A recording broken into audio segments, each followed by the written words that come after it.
This is going to be a quick little video about various mini projects I have in store for this month, the rest of this year, however long it takes me to get through them. I talk a lot about macro projects on here, like my different combinings of various aesthetics with weirdcore.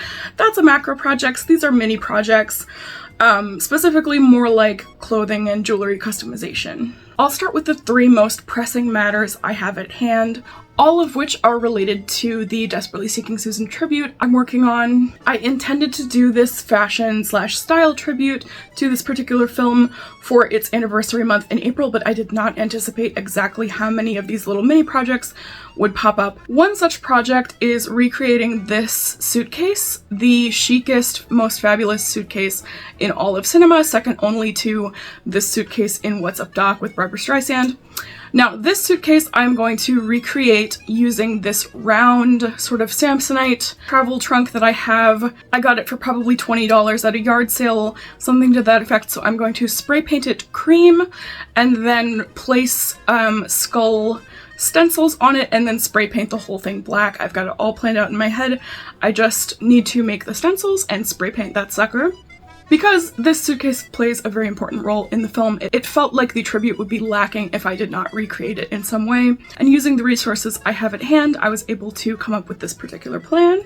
Another such project is finish styling the Madonna wig for this particular project. I intended to dye my hair blonde and have it be my own hair, but there was sort of just like a series of hair dye snafus, so it's going to be a wig. Wig styling is not my forte, but this is what I've got going on. It was originally this wig, which was longer, and then I styled and trimmed it, and then sort of like used a bunch of hairspray and texturizing spray to make it 80s big fabulous. That's nearly done. I'm pretty happy with it so far. I think it's pretty cute, pretty close to the vibe of Madonna's hair in the film. And the last mini project that will allow me to kick off the official Desperately Seeking Susan style tribute is dyeing this particular strange grandma bustier black to kind of match this particular bustier situation Madonna has on in the film.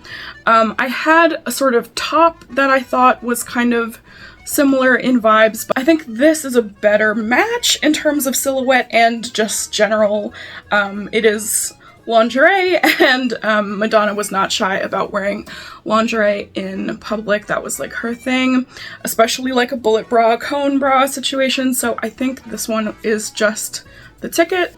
I'm probably going to use some Rit dye to dye it, and if that doesn't take, then I've got fabric paint up my sleeve. Those are the three mini projects that are standing in my way for this particular style tribute that I've got going on. I'm hopefully going to start actually shooting it, editing, all of that stuff this month. Maybe it'll be out in June, maybe it'll be out in May, I'm not really sure, but I'm very excited nonetheless. And then next I'll just talk about some random little projects that are haunting my dreams and sort of customizations that I've got up my sleeve, starting with jewelry. Related to jewelry, I'm hoping to get a second ear piercing at some point for the explicit purpose of making single earrings, you know, earring singletons, using these strange little charms that I have. This one says mother. I think that's very funny and appropriate. And then this one says flirt. And I just think they would be very silly, cute little danglies from a second piercing. And I love the idea of that. Now for my bimbo core and weird core combination that I call Bimbazar. If you're new here, that's what I do on this account sometimes, is combine existing aesthetics with weirdcore to create hybrid, disgusting, grotesque aesthetics that I really like.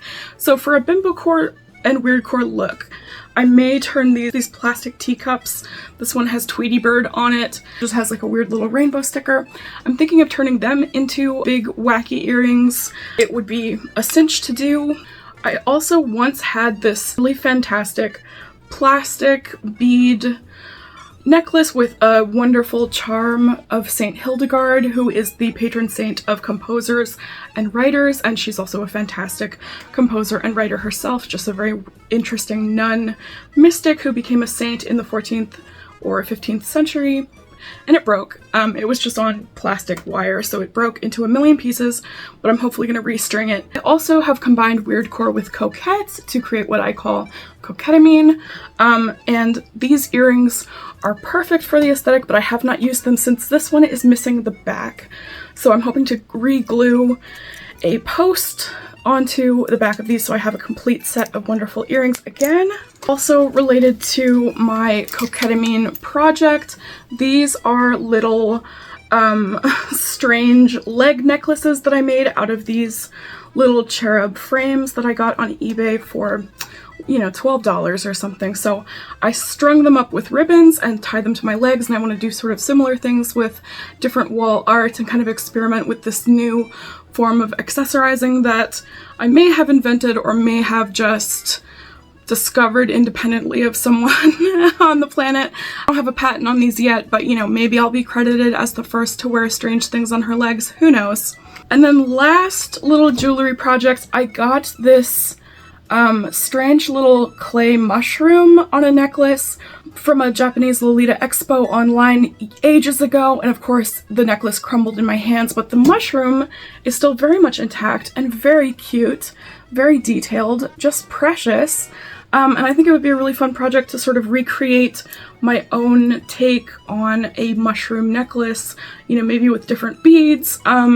It was a really gorgeous necklace. I don't think it just got caught on something when I was riding the subway, but I'm hoping to recreate this mushroom necklace. Next, another thing I do on here is sort of recreate medieval revival looks from the 1960s or 1970s. So I really like medieval revival, but I like a kind of 1960s slant on things. But I'm a bigger girl, plus size girly, you know, it's kind of hard to find genuine 1960s vintage medieval revival clothing in my size, so I typically rely on modern day clothing, you know, alter it, customize it, use light and color to make it more psychedelic. I have so many different garments that are just a boring white or cream that I'm hoping to dye into something a little more fun. Another random project that I kind of have up my sleeve is I got this strange little tapestry for less than $10 on eBay.